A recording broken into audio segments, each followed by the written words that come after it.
Eto na talaga ang hard counter sa mga setter. Teka, baka kilala mo lang ako at lagi kang nanonood pero hindi ka pala nakapollow sa page. I-follow mo na yan. Isa lang. Dito bukod sa puro setter yung kalaban, wala rin kaming pangharap. Mahirap kasing ipagkatiwala sa random yung front, lalo na kung hindi naman roamer. Kadalasan kasi kapag random yung XP laner mong kampe, naka-brawl mode sa lane niya. Sino nga harap kung hindi ako magsusustain dito? So ayon, nandito na tayo sa pang-665 araw ng isang game kada araw. Digma na!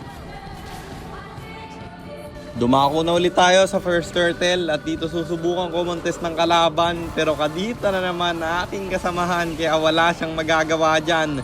Turtle libre kong makukuha tapos babagsak pa yung jungle nila. Ang problema may trade silang makukuha kasi yung Estes namin wala nang kawala. Sabay diretso ko dito sa baba. Pero sa top lane nagkaroon ng clash. Dalawa yung napitas ng kadita. Kaya naman libre kong nakuha yung blue buff nila. At dito ewan ko kung hindi ako napansin ng Yisanshin nila. Kasi nagtuloy-tuloy pa rin siya. Dahil doon inihipit ko na. Buti na lang yung X-Borg ay may mapa. Medyo delay pa nga yung pag-respawn niya. At ito rin yung kagandahan sa Akai Core. Masakit yung palo nito. Pati yung second skill bro. Kahit nakatank build ka bumaba ka talaga. Kapag pinalo mo yung malalambot sa kanila.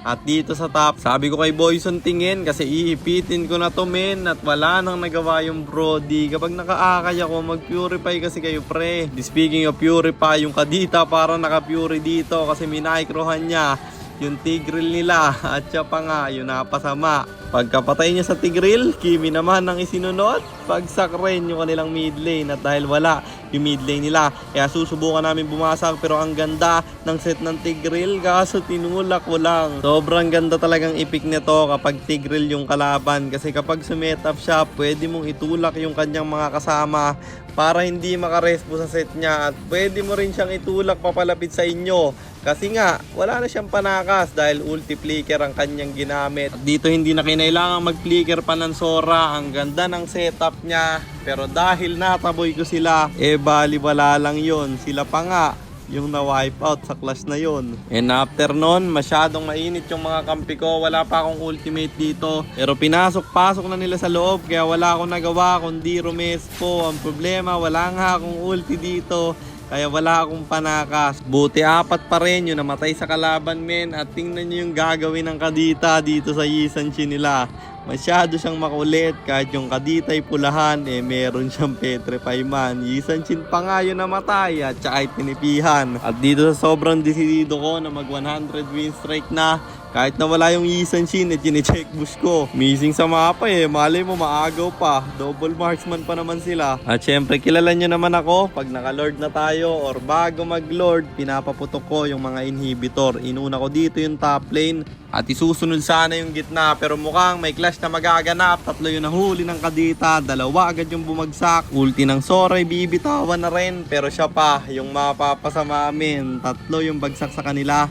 Pwede na namin tong irekta.